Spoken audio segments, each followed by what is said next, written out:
Hikayat Kawan Serantau Mawar Hitam bagian keempat. Penulis Kang Man. Kota Tanjung Balai. Sanim berjalan gontai menyusuri trotoar jalanan kota. 2-3 minggu di kota kerang aku hidup mengelandang.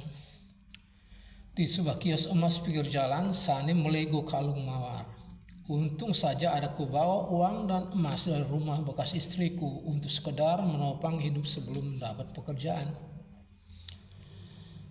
Berhemat-hematlah aku selama hidup menggelandang. Sanim membeli makanan di sebuah warung teratap pinggir jalan. Dari warung teratap, Sanim keluar, berjalan menyusuri trotoar jalanan kota, berdiri menyandar pada tiang kabel telepon, seraya mengudap makanan ringan dan menyeruput air putih dari kantong plastik. Tidur pun aku di kaki 5 emper toko. Sanim tidur meringkuk di depan sebuah toko. Kadang di stasiun kereta api menanti pagi, Sanim tergolek di atas bangku panjang ruang tunggu penumpang kereta. Sehari-hari aku menggelandang di jalanan kota, sampai akhirnya kedai kopi di atas bantaran sungai pagi. Bi Karti 55 tahun menimba air sungai dan menambahkannya ke dalam panci mendidih. Desi 18 tahun mencuci gelas, sendok, dan pinggan. 4 lelaki menyeruput kopi dan mengudap penganan. Parulian 35 tahun masuk, terus duduk. Desi berdiri, melap tangan dengan sapu tangan yang tersampir di tepi etalase. "Kopi bang?" tanya Desi pada Parulian. "Separuh," kata Parulian. Desi menyeduh setengah gelas kopi lalu ia sodorkan. Parulian mengaduk kopi dan mencicipnya. Parulian menyeringai, seakan telah mencecap pahit yang tak lekang dari lidah. "Kurang pas nih," kata Parulian. "Kurang manis, terlalu pahit. Tambahlah gula dik," pinta Parulian kepada Desi. Desi menambahkan 1 sendok teh gula ke dalam gelas. Parulian mengaduk kopi dan mencicipnya. Lagi-lagi Parulian komplain, "Ah, terlalu manis dik, tambahlah airnya." Desi menambahkan air panas ke dalam gelas Parulian hingga penuh. Kopi diserahkan kembali kepada Parulian. Parulian mencicip kopi, kali ini yang menguji. "Nah, ini baru paten, pas. Tak terlalu pahit, tak terlalu manis. Cita rasa khas orang pantai." Desi menyungging senyum yang dipaksakan sinis. Sedangkan Parulian dalam hatinya, mantaplah, 1 gelas kopi setengah harga.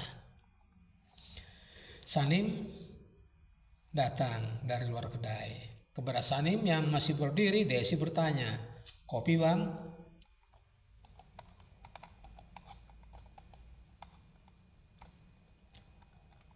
Sambil duduk,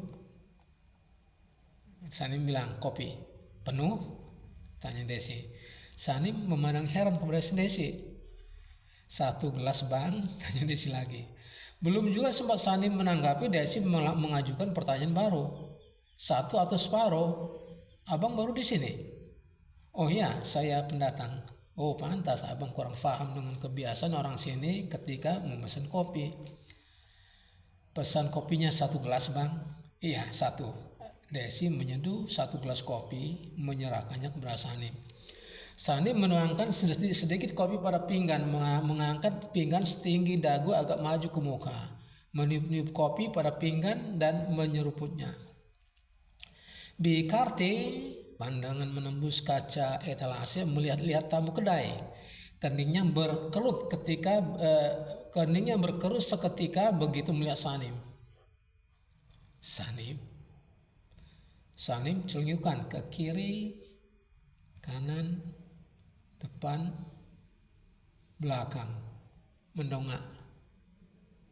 "Bi Karti?" tanya Sanim. Keduanya saling mendekat. Sanim mencium tangan Bikarti. Bikarti memeluk, menciumi pipi Sanim, sukacita, berburai air mata Bikarti. Ya Allah nak, kata Bikarti. Siapa bu? Tanya Desi. Sanim, ponakan. Sanim dan Anwar duduk sebelah menyebelah. Kepada Anwar, kepala Anwar bersandar pada dinding. Kelopak mata mengantung, mulut merat-merat menahan kantuk. Sanim bercerita tentang pertemuannya dengan Bikarti kepada Anwar. Kami juga bertetangga sewaktu masih sama-sama tinggal di Pondok Panjang, rumah kongsi di Kobun, perkebunan tanah gambus. Anwar berkuap panjang, seraya menutupkan tangan terkepal pada mulut. Kau mengantuk? Tidurlah, kata Sanim. Anwar berbaring telentang, menguap, geser baring kiri. Kini miring tidur. Dalam pada itu Suryanto kelar mengerok sipir Parlente. Sudah guru, Yudan, macam mana? Sihat sekarang? Tanya Suryanto kepada sipir Parlente. Sipir Parlente mengenakan kembali seragam dinasnya. Thanks, kata sipir Parlente. Sipir Parlente celingkukan. Apa yang guru cari? Tanya Jelitang. Guru tampak bingung. Apa yang guru cari? Kau lihat tongkatku? Kau tengok tak? Tanya sipir Parlente. Tongkat? Tidak guru. Kata Jelitang. Setahuku guru masuk tak bawa tongkat, kata Abu. Apa yang kau tahu tentang tongkat, orang gila? Hardik sipir Parlente. Tersinggung, Abu menatap sipir Parlente. Sipir Parlente meradang. Apa? Abu beringsut kepada Sanim. Sipir Parlente bertanya, mana tongkatku? Sanim menjawab, tak tahu guru. Saya pun tak tahu kalau guru membawa tongkat. Perhatian sipir Parlente lalu menyorot Anwar. Ia dekati dan tendang pantat Anwar. Anwar mengeliat bangun, meringis, menahan sakit, mengucap mata. Hei, kau lihat tongkatku? Anwar linglung, tak menjawab. Anwar baru tidur guru, kata Sanim. Masih terbawa alam mimpi, kata Abu pula. Sipir Parlente melotot. Abu cuak. Kembali sipir Parlente bertanya kepada Anwar. Engkau melihat tongkatku? Tongkat? Tanya Anwar. Ya, kau tengok tak? Anwar mengucuk mata, mengernyitkan dahi lalu menyerengeh. Ada berdiri dapat kunci paha guru, kata Anwar. Sipir Parlente menunduk melihat ke arah selangkangan, tercengang mendapatkan resleting celananya terbuka. Blengsatan ia pun segera menarik resleting celananya.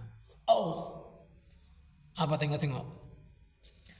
Senang hati dia melihat tongkat guru, kata Abu.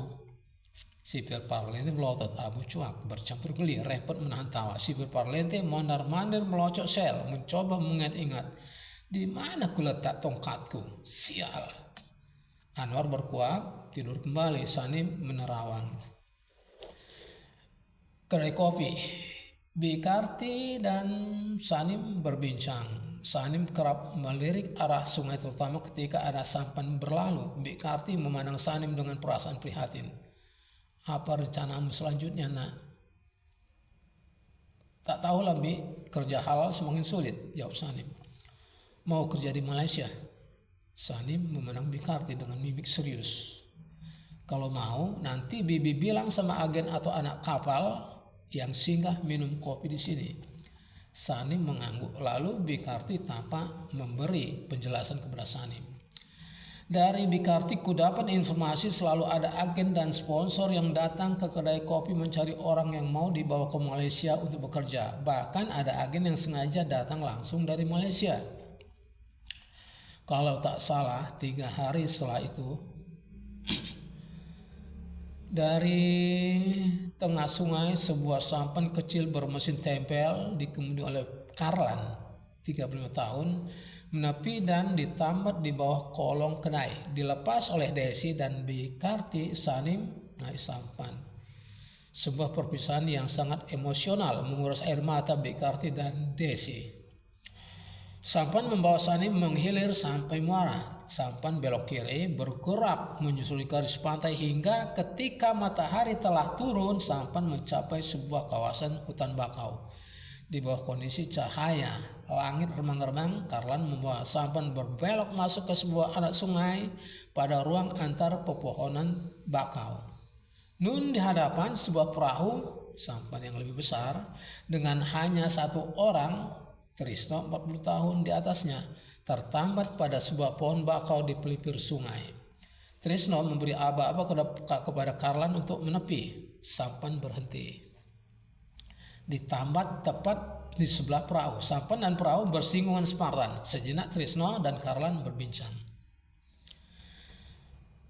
Trisno menyorot dan mengedip-edipkan lampu senter ke arah Belukar, dibalas dengan kedipan-kedipan senter lain dari Belukar. Dari Belukar muncul berturut-turut Surya 25 tahun, Novi 21, Rina 35, Putri 40, Ramli 35, Sali 30, Subur 40 dan Kadir 30. Kadir membawa lampu senter dan ia adalah awak perahu. 8 lainnya merupakan korban human trafficking sebagaimana halnya Sanim. Trisno menghitung jumlah mangsa yang baru muncul dari Belukar. 1, 2, 3 kata Trisno. Yang sudah dihitung dipisahkan. Kadir menyuruh mereka naik perahu. Naik, ayo naik. 4, 5, 6, 7 kata Trisno. Trisno memasukkan Sanim dalam hitungan. 8. Mestinya 9, mana satu lagi? Tanya Trisno. Pindah kau Sanim ke perahu besar. Bawa barangmu, perintah Karlan kepada Sanim. Sanim menjinjing rangsel, meloncat dari sampan ke perahu. Kadir menghitung ulang penumpang. Sada, 2, tolu, 4, 5, 6, 7, 8. Iya ya, kurang 1. Hei, siapa hilang kawan atau pasangan? Bang Bahrum, kata Novi. Apa? Bahrum, siapamu dia? Novi menangis memanggil Bahrum dengan suara tinggi membuat yang lainnya merinding. Bang Bahrum, Bang Bahrum. Oi, sebentar, tanggung, suara Bahrum dari Belukar. Dari Belukar Bahrum, 35 tahun, muncul tergopoh seraya memegang resleting celana. Kaki Bahrum terserimpet sulur tanaman rambat, jatuh terjerambab. Cepatlah, kata Kadir, hampir saja tercecer kau di hutan. Bahrum bangkit kembali bersegera menuntaskan pengancingan resleting celananya. Bahrum tertatih menghampiri dan naik perahu. Bahrum menarik nafas dalam-dalam lalu mengembuskannya pelan-pelan, menikmati sensasi plong terbebas dari derita pundi kencing yang teramat penuh. Kadir jengkel karenanya. Puh, kata Bahrum. Si Kumar hapus, kata Kadir. Bukan, ya Bahrum, suar sair katanya. Kadir melepas 3 keping papan penutup atas perahu dari slotnya. Kadir dan Trisno lalu memerintahkan dan sekaligus membimbing sekalian penumpang untuk masuk ke dalam rongga lambung perahu. Sini, turun, masuk. Rapat, kurang rapat, berbaring. Kau sini, hei, kau sini. Telentang, ya bagus. Setelah semua penumpang masuk ke dalam perahu, papan penutup dipasang kembali. Kemudian selai tebal dibentang menutup seluruh permukaan perahu. Kini tinggal 3 orang yang berada di luar. Karlan di atas sampan, Sutris dan Kadir di atas perahu. Sutris di haluan, Kadir memegang tongkat kemudian di buritan. Karlan menghidupkan mesin sampan, Kadir menghidupkan mesin perahu. Perahu dan sampan bergerak menghilir. Sampai di muara, perahu dan sampan berpisah. Sampan berbelok ke kanan menyusuri garis pantai, sedangkan perahu terkampul-kampul melanggar ombak bergerak perlahan ke tengah lautan. Dalam lambung perahu, penumpang laki perempuan berjejal telentang membungkuk mengikuti busur lengkung badan perahu. Bahrum dan Novi telentang badan dalam posisi berhadap-hadapan. Kepala dan badan Bahrum melengkung menyandar pada bordo dinding kanan perahu. Novi menyandar di bordo kiri. Sendi-sendi lutut dari kedua orang sama-sama bertekuk sehingga jemari kaki kedua orang bersinggungan sampai saling tindih dan tindas di tengah-tengah lambung di atas lunas. lunas kayu bawah perahu. Dari sisi kanan depan Novi, kura-kura kaki Sanim mengganjal punggung torso dan bantalan pantat Novi. Kepala subur mendongak. Hidungnya mepet di papan langit-langit lambung perahu. Sesak rasanya kami dikempa dalam lambung perahu. Tubuh telentang membungkuk mengikuti busur lengkung badan perahu. Leher terlipat hingga dagu dan dada hampir-hampir bersinggungan. Jika mendongak ketika masuk, tiada lagi kesempatan kepala untuk dapat tegak atau menunduk. Kenang Sanim. Gelombang omak datang saling silang menghempas perahu. Perahu olang-aling bagai seekor ulat yang terombang ambing di kolam raksasa yang ditimpa badai. Sutris panik, namun Kadir berpembawaan relatif tenang, memegang tongkat kemudi. Terdengar histeria penumpang yang panik. Allahu Akbar, ya Tuhan, la ilaha illallah, mama, oh ya mang, astagfirullah, Allahu Akbar, oh keluarkan aku dari sini.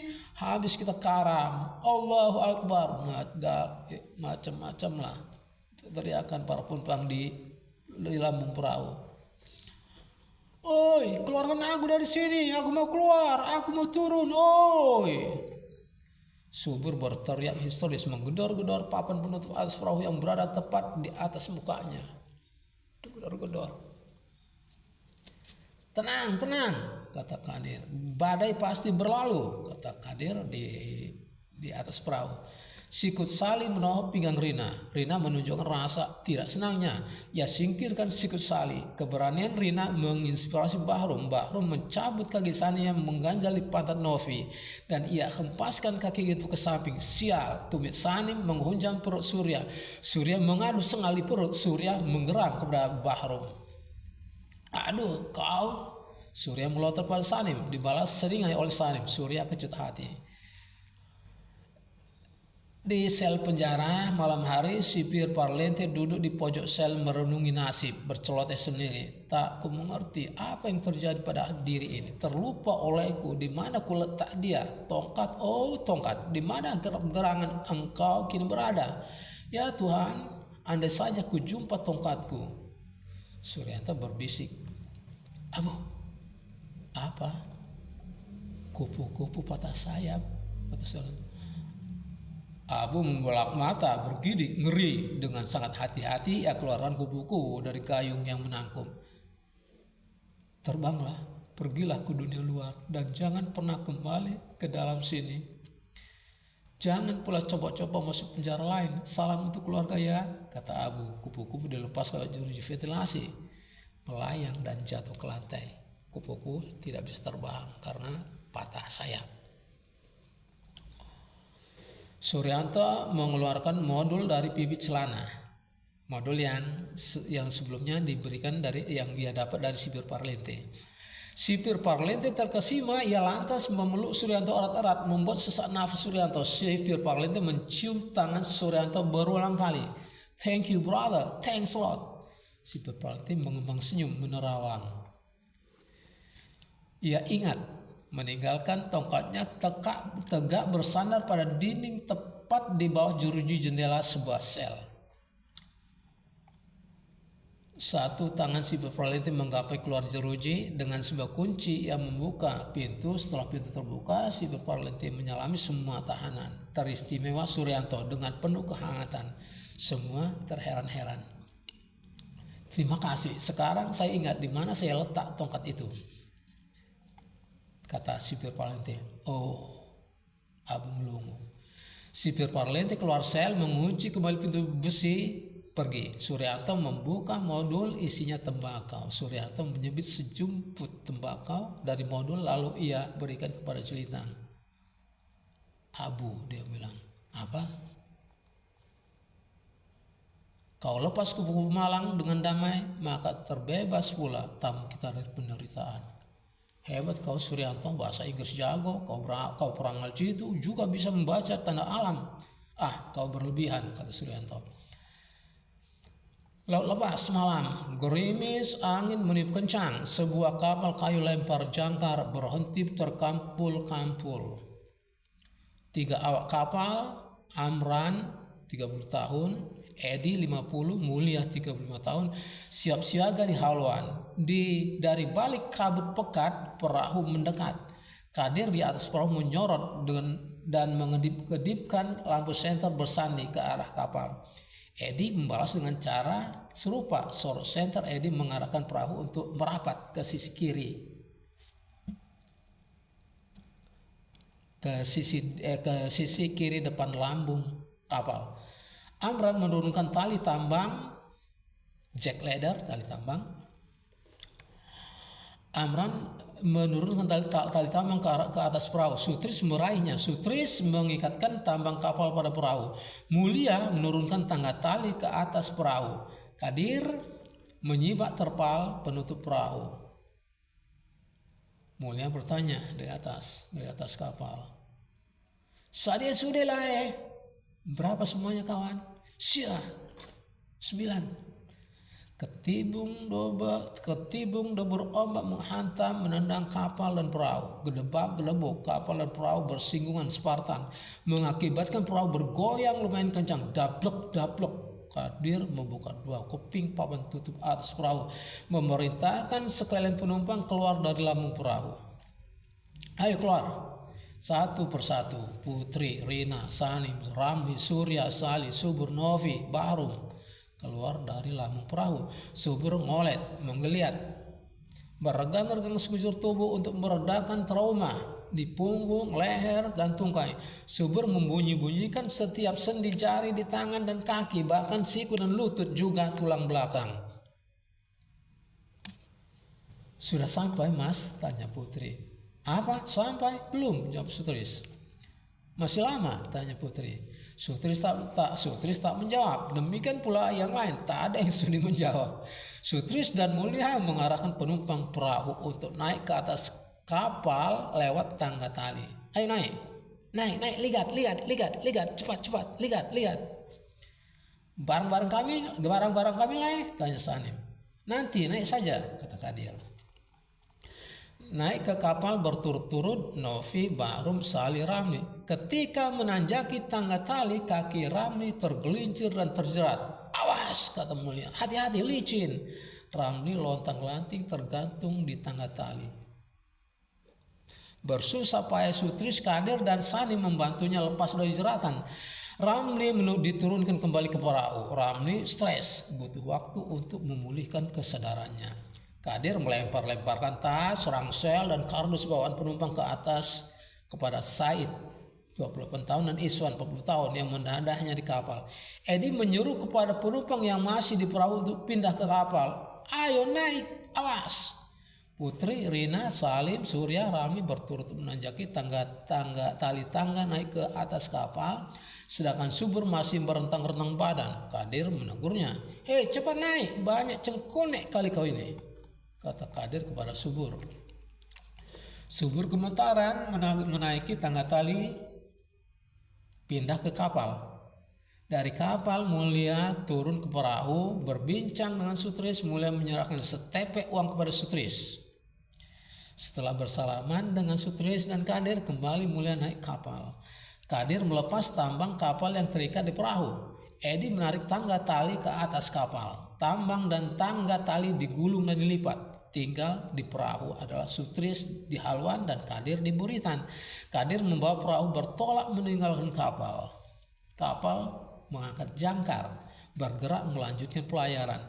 2 anak kapal menumpuk barang bawaan penumpang di atas geladak haluan, menutupnya dengan terpal tebal dan diikat temali, kompak dan rapi. Anak kapal mengangkat sau, kapal bergerak maju. Laut lepas, malam hari, kapal bergerak merayap. Surya, Novi, Bahrum, Putri, Subur duduk-duduk di geladak. Rina, Ramli, Salim, dan Diburi ada di buritan. Semua berpenampilan stres dan membisu 1000 bahasa. Sanim berpegang pada linggi, memandang ke bawah. Buih dan ombak bersih cepat mengejar kapal. Ayo sini, kata Edi. Anak kapal, Said, Said, Iswan, Mulia, Edi mengarahkan penumpang dari Geladak dan Buritan untuk turun ke ruang mesin, terus turun ke Palka Ikan. Mulia menerangi jalan mereka dengan kelebatan lampu senter. Ke sana, masuk. Lihat, cepat, lihat. Melintas Palka Ikan, penumpang harus duduk, jalan jongkok dan merangkak. Selanjutnya, penumpang digiring masuk ke dalam palka penumpang gelap lewat celah sempit di batas depan Palka Ikan. Setelah semua penumpang masuk, Iswan menutupkan 2 keping papan pendek pada celah sempit di batas depan Palka Ikan. "Oi," kata Subur, "keluarkan aku dari sini, aku mau keluar, aku mau turun, oi," kata Subur. "Siapa itu? Diam," kata Mulia. "Tertangkap baru tahu rasa." Sel malam hari, Sanim mengenang-enang. Semula kubayangkan jika pada tahap awal pelayaran, ketika kapal mulai bertolak pergi meninggalkan sejarah, bergerak menjauh dari garis pantai, aku dengan dada membusung akan tegak berdiri berpegang pada linggi di Buritan. Laku Sanim bertutur saat emosi membentuk perhatian semua orang. Memandang daratan yang menjauh dan terus menjauh serta lambat laun merendah hingga tenggelam di telan laut, sampai pada akhirnya garis pandangku menyaksikan di selingkaran horizon langit menutupi, selain bulan, bintang, matahari, awan, elang dan undan, seakan hanya kapal yang kutumpangi sebagai satu-satunya benda nyata yang berada di antara langit dan bumi yang berlimput air. Abu tepuk tangan, Jelitang tepuk tangan, dan semua bertepuk tangan. Saling menerima standing ovation, semua berdiri bertepuk tangan. "Bravo, I love it, I do love it," kata Suryanto. "Wow, keren," aku bilang. Di depan pintu, sipir Parlin itu bertepuk tangan. Kini ia mengepit tongkat. Jelitang mencakar-cakar, menampar-nampar muka dan leher sendiri karena gatal. "Bersila," Sanim melanjutkan ceritanya. "Bersila.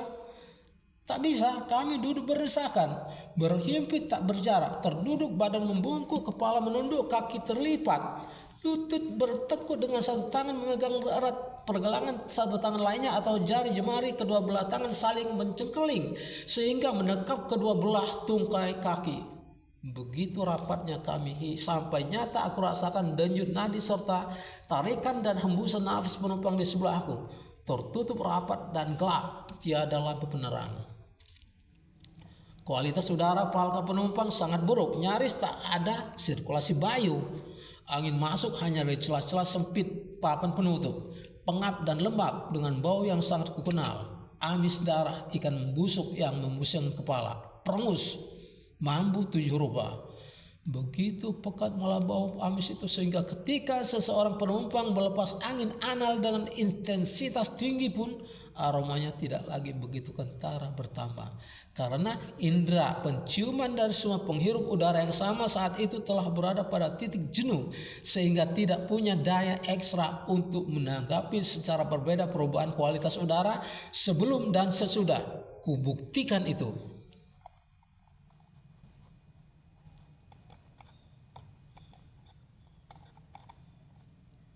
Abu melompong, mengangguk-angguk kayak perkutut manggung. Anwar menggoda Abu. Ya petik jemarinya di depan hidung Abu berulang kali. Perkutut tutut, perkutut tutut, perkutut. Abu menepis tangan Anwar. "Kau berseloroh tidak pada tempatnya," kata Abu. "Hei, bisa marah kau rupanya." Penampang papan pada palka seolah berkeringat, lanjut Sanim. Terasa sangat lekat ketika kulit tubuh menyentuh hawa di dalam panas. Tak ada struktur kapal pada palka penumpang yang mendukung dan memungkinkan terjadinya pertukaran udara bebas. Jubalan penumpang terus-menerus menggerus persediaan oksigen yang tipis membuat palka menjadi semakin pengap dan panas. Bertambah pula energi panas dari aktivitas kamar mesin di atas kepala mengakibatkan local heating, memanggang sekalian orang yang berada dalam palka penumpang di bawahnya.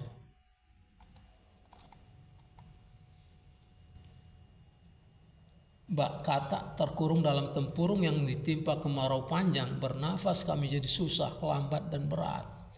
Abu bertepuk tangan, luar biasa. Abu berhenti bertepuk tangan, juga berhenti bertutur memuji, karena tak ada orang lain mengikuti aksinya bertepuk tangan. Perhatian penghuni lain kini terfokus lebih pada jelitang yang tengah melinting tembakau. Terima kasih Abu, kata Sanim, kuhargai kesetiaanmu. Jelitang duduk bersila menyobek kertas majalah seukuran 3,5 kali 28 cm. Kertas dilipat dua, memanjang seperti talang atau helai daun lalang. Jelitang menabur tembakau tipis memanjang di atas lantai, tembakau dicipit-cipit. Jelitang menelungkupkan menelungkupkan talang kertas pada tembakau di atas lantai.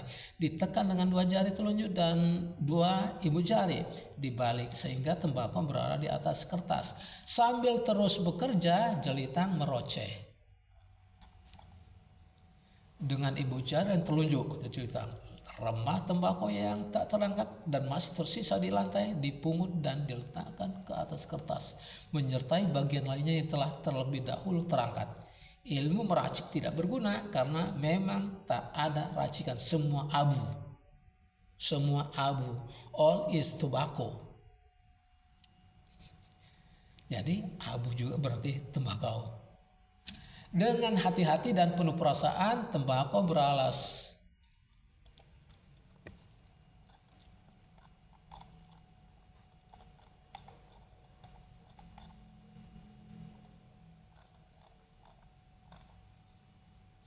Dengan hati-hati dan penuh perasaan, tembakau beralas kertas dilinting mengerucut seperti trompet janur. Dari ujung ke ujung, balutan semakin ke pangkal makin mengecil. Perlahan, kedua ujung balutan direntang sambil terus dipilin sampai tercipta balutan bentuk silinder bulat panjang, hingga dengan keliling balutan sekira 1,5 meter, bagian tengah dan panjang mencapai 20 cm.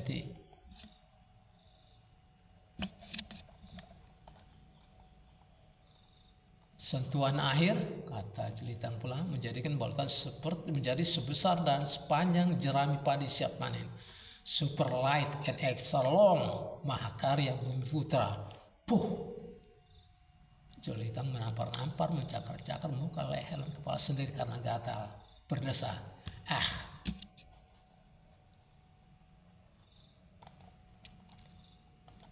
Laut lepas, langit mendung, laut berkabut, kelam, kapal kayu berlayar, kapal berhenti lego jangkar, nakoda membunyikan lonceng.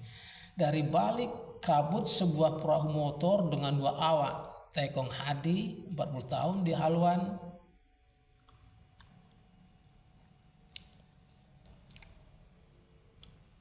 dan Klasi Sutawa, 30 tahun, memegang tongkat kemudi di buritan, datang menyongsong merapat. Barang bawaan penumpang dipindahkan dari kapal ke perahu. Penumpang dikeluarkan dari palka penumpang. Perahu ditambatkan menempel pada sisi kanan penumpang. Dari lecah lari ke duri, kenang Sanim. Sekira waktu subuh kami dioper lagi ke atas perahu, ke atas sebuah perahu, kata Sanim. 9 penumpang mendapat perintah untuk segera pindah ke perahu. Kelebatan lampu senter di malam gelap menunjuki jalan menuruni jack ladder, tangga tali kapal, untuk berpindah ke arah perahu. Ketibung debur ombak menghantam dan menendang kapal dan perahu. Kapal dan perahu bersinggungan spartan, mengakibatkan perahu bergoyang lumayan kencang. Dablok, dentaman kaki-kaki penumpang berperasaan was-was.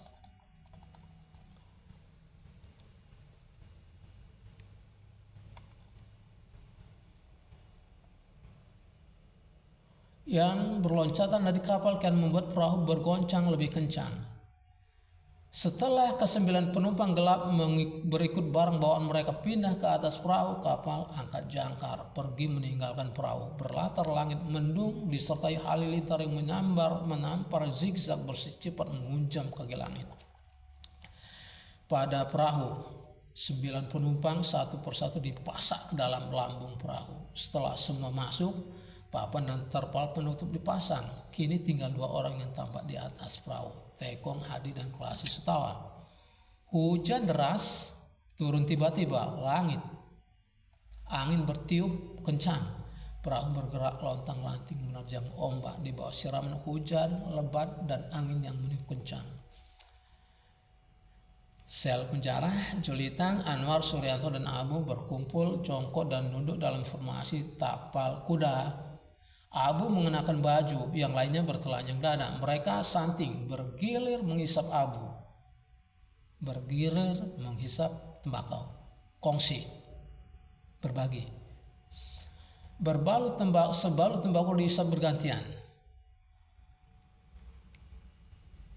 Berkas asap tebal tipis mengepul memenuhi ruang sel. Sanim menutup hidung. Mengetahui hal tersebut, Jelitang malah menghirup dalam-dalam udara sel dan mengembuskannya pelan-pelan dengan tingkah mata mermelek. Tak suka engkau dengan asapnya, kata Jelitang pada Sanim. Alih-alih aroma cengkeh Zanzibar dan tembakau Delhi, bau kertas bur terbakar menyengat penciuman masuk relung paru rosa kesehatan, kata Sanim. Kata Jelitang. Jelitang menatap Sanim dengan pandangan berikut, senyum-sinis mengejek. Terdengar gemerincing untaian anak kunci beradu dengan pintu besi. Terdengar berkelentang pintu lorong dibuka dan tutup kembali. Master! Apel siaga. Master! Ada suara-suara. Master! Itu apel siaga. Ngumpul gitu ya. Terdengar derap kaki bersepatu militer pada lantai. Payung, oi payung. Payung bisa berarti waspada, bisa berarti tolong, bisa berarti macam-macam. Payung, oi payung. Tolonglah, waspada, hati-hati. Payung, oi payung. Yang ayat Anwar dengan tangan kosong, Abu meniup mulut, Jelitang memakai kain sarung, Suryanto menggunakan kertas koran. Semuanya berjuang memecah dan mengusir asap. Selanjutnya, seisi sel membentuk barisan duduk bersila. Anwar menegur Abu yang duduk di depannya. Hei Abu, buka baju. Abu menangkalkan baju yang ia pangku. Abu menangkal baju, baru baju ia pangku. 5 orang sipir berdiri di depan sel. Sipir 5 membuka pintu sel. Kelima sipir masuk ke dalam sel. Sipir 5 menutup pintu sel. Sipir 1 memerintahkan kaum tahanan maju ke hadapan satu persatu untuk digeledah. Sini, maju, rentangkan tangan. Tahanan maju, merentangkan tangan. Digeledah oleh sipir 2. Kemudian masing-masing tahanan diperintahkan untuk jongkok dan berdiri dengan kaki mengangkang sebanyak 2 kali sambil melorotkan celana luar dalam. Dibuka celana luar dalam. Diperintahkan jongkok 2 kali sambil celana dibuka luar dalam. Jongkok, lepas celana, berdiri, jongkok, berdiri, jongkok. Oke, sana. Celana dikenakan kembali, berjalan jongkok. Tahanan menyisi sesuai arahan sipir 4 dan sipir 5 menyisir setiap sudut sel. Sipir 4 menemukan modul tembakau yang dilekat di bawah pintu besi. Siapa punya? Tanya sipir 4 kepada Sanim. Bukan saya punya, jawab Sanim. Siapa punya? Sanim menggeleng kepala. Sekonyong-konyong sipir 5 menghantam Sanim. Pup! Sanim terjungkang. Sial! Kata Sanim dalam hati. Tentu tidak berani terbuka. Sial dalam hatinya. Orang makan nangka, aku kena getah. Sanim membatin. Dari tengah laut remang-remang tampak sebuah perahu terkampul-kampul bergerak menuju pantai. Makin dekat makin nyata terlihat ada 2 orang di atas perahu. Tekong Hadi di haluan dan Kelasi Sutawa memegang tongkat kemudi di buritan. Gerak perahu kian berat dan lambat. Berat, kata Sutawa. Ya, banyak lumpur di bawah, jawab Tekong Hadi. Tambah kekuatan. Kelasi tancap gas sampai pada kekuatan penuh, akan tetapi alih-alih perahu melaju, suara mesin meraung. Di lambung perahu, raungan mesin perahu membuat penumpang terbang. Ya Allah, sakitnya badan ini, patah pula batang leher ini. Jadinya, kata Sanim. Sanim mencoba merentang badan dan meluruskan leher sebagai ikhtiar untuk mengurangi sakit. Tapi ia buru-buru menahan diri setelah 3 penumpang lain yang ada di dekatnya berturut-turut memancarkan protes karena merasakan penderitaan yang lebih dalam. Surya di kanan tersikut di mulut. Bah, kau sikut mulutku. Maaf, nggak sengaja. Rina di kiri tergencet ke Sanim bagian hidung. Jadi Sanim ini hidung Rina di sini. Wah, bau kali ketiakmu, kata Rina. Kata Sanim. Sali di depan terinjak kaki Sanim tepat di selangkangan. Aduh, sakitnya, keluh Sali. Linu, kau tunjang lonceng di kunci pahaku. Sali mengangkat dan menaruh kaki Sanim ke sebelah. Sana kau. Bang, keluarkan kami dari sini, kata Subur. Di atas perahu, recok kali. Tekong menegur sekalian penumpang yang ada di bawah pantatnya. Jadi tepat di bawah pantat Tekong, tepat di bawah pantat sampan awak perahu itu, ya papan. Di sini manusia itu manusia yang diselundupkan.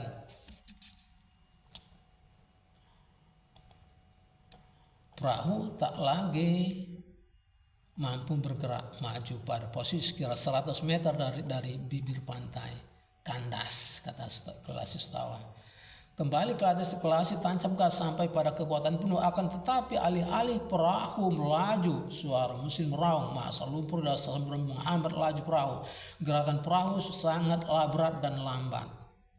Di dalam lambung perahu, asap tebal mengisi segenap ruang bawah papan, membuat sesak nafas penumpang.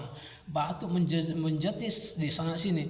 Asap tebal berjelaga juga membuat perih mata. Keringat berbaur air mata di pipi. Baharu merintih. Astagfirullah, ampun ya Allah, ampun. Setiap penumpang meraih apa saja yang dapat digunakan untuk menutup mulut, hidung, dan mata.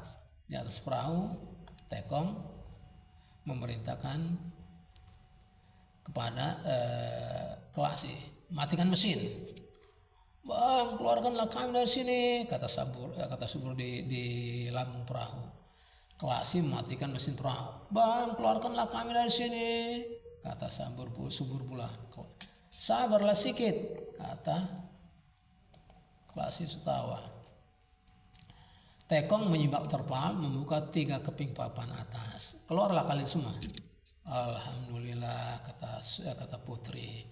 Satu persatu penumpang keluar dari perahu. Beberapa di antaranya sambil mengebut-ngebutkan baju dan celana untuk menghalau asap tebal yang masih berupa di depan muka. Masing-masing mengambil tempat duduk sendiri-sendiri sesuai selera dan ketersediaan ruang yang ada. Sanim menggeliat meregang-regang tubuh. Lekas aku ngolet, menggeliat meregang-regang sekujur tubuh, peregangan untuk meredakan ketegangan punggung, leher, dan tungkai. Kubunyi-bunyikan setiap sendi jari di tangan dan kaki, bahkan siku dan lutut. Kurasakan memar di sebagian punggung meradang oleh sebab terganjal bilah gading-gading palang rusuk lintang perahu selama kurun penuh pelayanan nembus malam. Kurut-urutlah sebisaku, lambat laun rasa sakit itu sedikit demi sedikit berkurang sampai hilang kelak dalam hitungan jam. Detak jantung, ritme nadi darah, dan dengus nafasku berangsur teratur. Otot dan urat yang tadinya tegang kini mulai mengendur.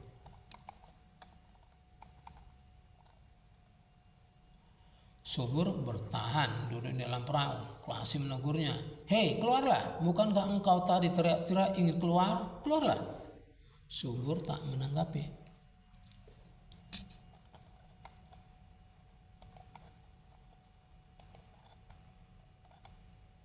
Dasar stres, kata Kelasi. Secara umum seluruh penumpang menunjukkan kondisi kelelahan fisik dan mental yang luar biasa. setelah mengalami kejadian-kejadian luar biasa dalam pelayaran 1 malam jebut. Sekarang rehatlah sejenak, kata Tekong Hadi. Bukannya kami tega menempatkan semua penumpang di bawah tutup papan, kata Klasi.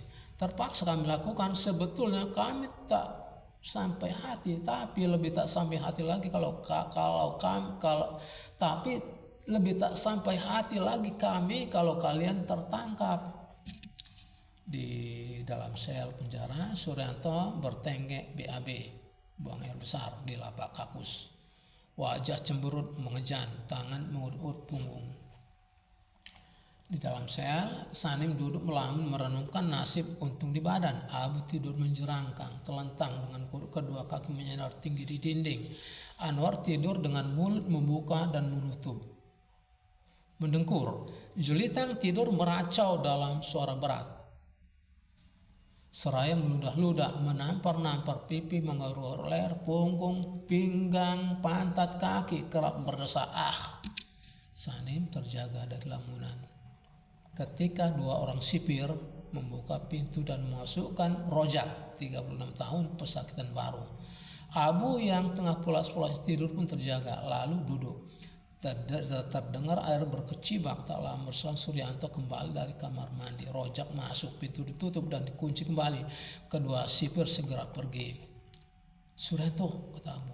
Apa? Kata Suryanto. Abu memonyong-monyongkan mulut sebagai kode berharap Suryanto paham. Tapi Suryanto tak mengerti. Bicara yang jelas, kata Suryanto. Jangan keras-keras di sini.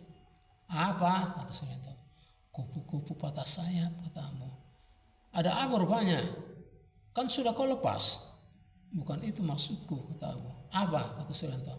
Kupu-kupu patah sayap adalah pertanda tamu malang yang masuk ke dalam sini adalah dia. Orang ini, tengok, lengan kirinya digendong. Kupu-kupu itu patah di sayap kirinya. Tamu malang seperti yang kau ramal itu bukan sipir parlente, tapi dia.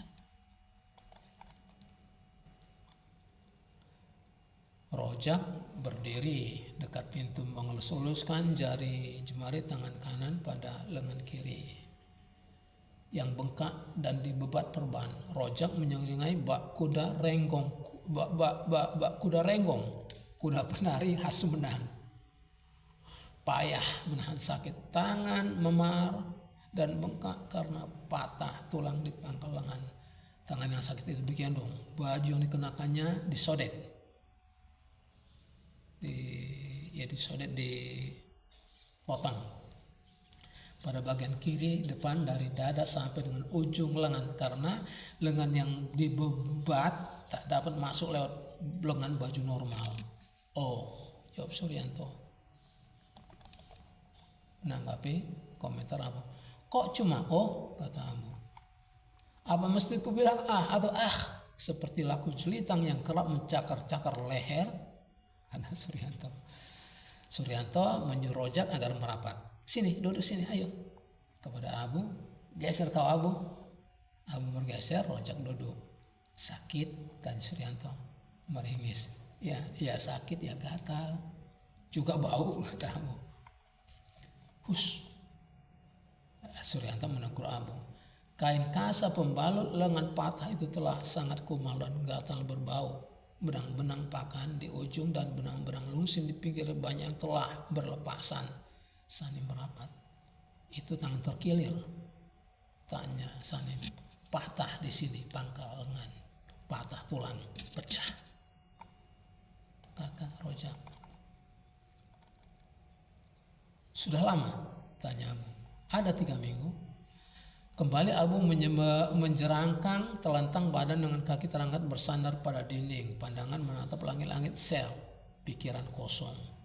Sudah berobat? Tanya Suryanto pada Rojak. Rojak mengeluarkan 4 kaplet obat generik dari saku baju. Ia tunjukkan kepada Suryanto. Sanim mengambil satu dari tangan Rojak, mengamat-amatinya. Paracetamol, kata Sanim. Cuma ini, tak ada yang lain. Ini sisa, kata Rojak. 4 biji, yang lain sudah kutelan. Maksudku cuma 1 macam. Ya, kata Rojak. Tapi ini cuma obat generik biasa, bukan untuk patah tulang. lumayan berguna untuk sekadar meringankan rasa sakit. Jawab Rojak. Meringankan rasa sakit bagaimana? Kata Suryanto. Itu buktinya kau meringis-ringis kesakitan. Rojak bermenung, air mata mengenang di kelopaknya, menetes ke pipi, mengalir turun hingga ke ujung bibir. Sudah ke rumah sakit? Tanya Sanim. Rojak menggeleng kepala, mengelus-elus jari jemari tangan kanan pada lengan kiri yang bengkak, menyeringai, melap tetes air mata di sudut bibir dengan punggung ruas pangkal ibu jari. 3 minggu belum dibawa ke rumah sakit? Tanya Suryanto.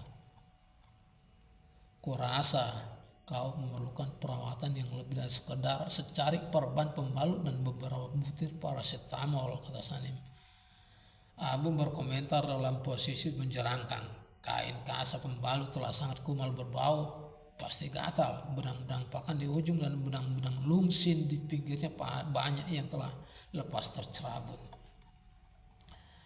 Laut dekat pantai. Sekalian orang menikmati keberadaan di atas perahu yang kandas. Subur meluat ludah di atas air yang meriap-riap. Sanim berdiri membelakangi yang lainnya. Kencing dia. Surya menceburkan diri di kolam air garam untuk buang air besar. Putri menepuk air dengan telapak tangan. Bahrum dan Novi asik bercanda sambil menceburkan kaki ke laut. Itu ada ubur-ubur, kata Bahrum. Mana? Tanya Novi. Itu tuh kau tengok, melayang-layang. Oh iya, saya lihat melayang bagai balerina di gelanggang, kata Novi. Ponsel di saku celana berdering. Tekong mencabut dan menjawabnya. Halo? Betul. Sudah, tapi sampai kandas. Ya, dekat muara. Oke. Bye. Tekong menutup ponsel dan menyelipkannya kembali ke dalam kantong celana. Menarik nafas panjang, ia pandang penumpang satu demi satu. Tak satu pun terlewat. Oke, mohon perhatiannya sekalian penumpang. Attention please, kata Tekong Hadi. Perjalanan kita sudah sangat dekat. Muara sebelah sana, tinggal sepelemparan batu. Sudah ada yang menunggu kalian di sana. Mereka menanti sejak sebelum subuh tadi.